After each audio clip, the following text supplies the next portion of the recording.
On the Banks of Plum Creek by Laura Ingalls Wilder. Deep Water, Chapter 4.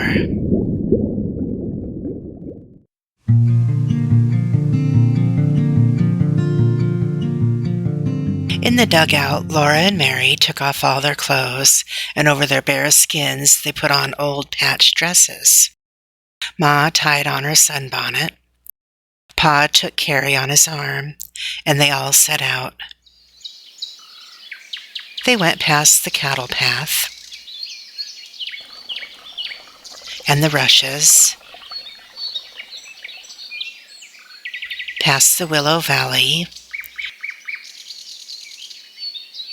and the plum thickets.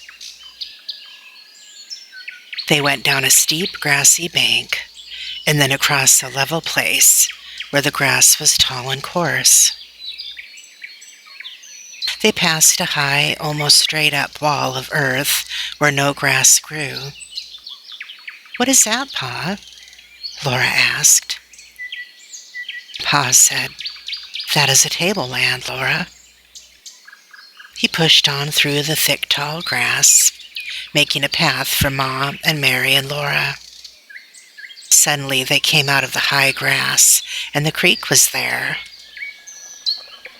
It was twinkling over white gravel into a wide pool, curved against a low bank where the grass was short.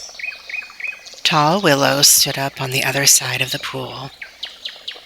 Flat on the water lay a shimmery picture of those willows, with every green leaf fluttering. Ma sat on the grassy bank and kept Carrie with her,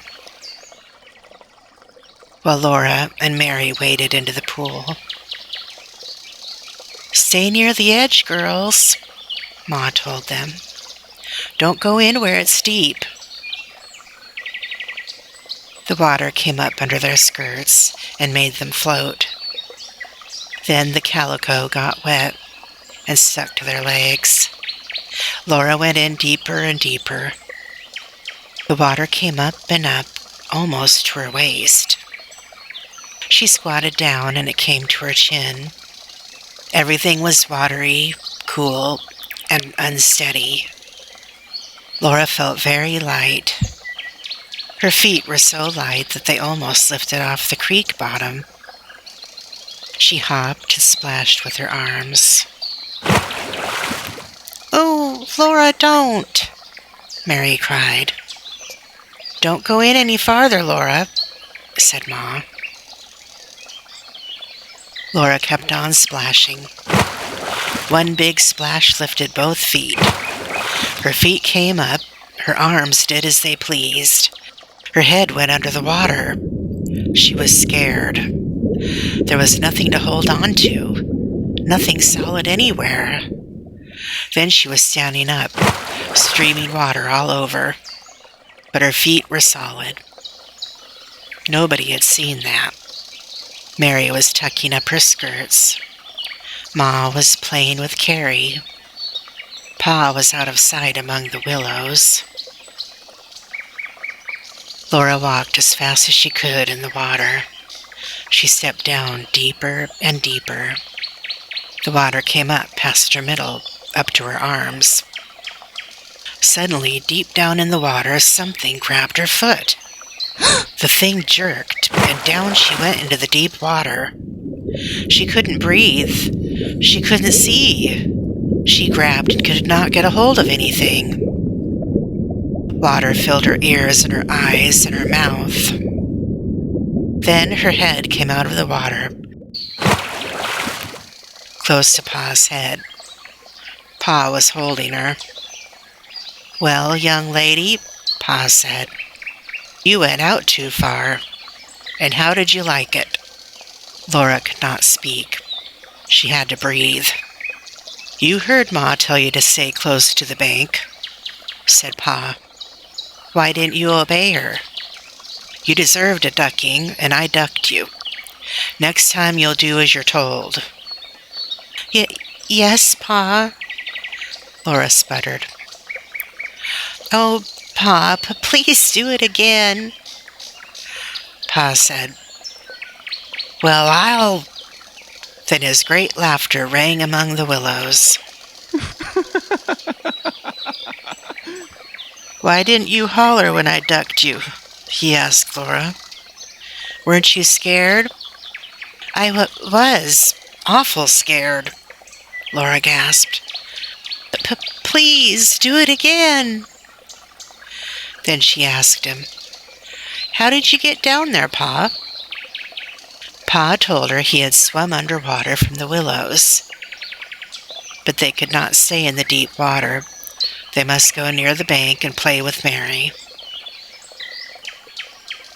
All that afternoon, Pa and Laura and Mary played in the water. They waded and they fought water fights.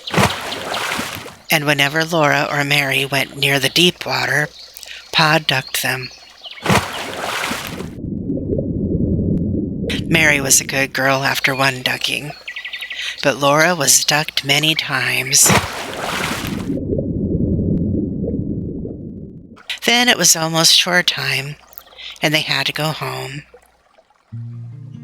They went dripping along the path through the tall grass, and when they came to the tableland, Laura wanted to climb up. Pa climbed part way up, and Laura and Mary climbed, holding to his hands. The dry dirt slipped and slid. Tangled grass roots hung down from the bulging edge overhead. Then Pa lifted Laura up and set her on the tableland. It really was like a table. That ground rose up high above the tall grasses, and it was round and flat on top. The grass there was short and soft. Pa and Laura and Mary stood up on top of that tableland and looked over the grass tops and the pool to the prairie beyond. They looked all around at Prairie stretching to the rim of the sky. Then they had to slide down again to the lowland and go on home. That had been a wonderful afternoon. It's been lots of fun, Pa said. But you girls remember what I tell you. Don't you ever go near that swimming hole unless I'm with you.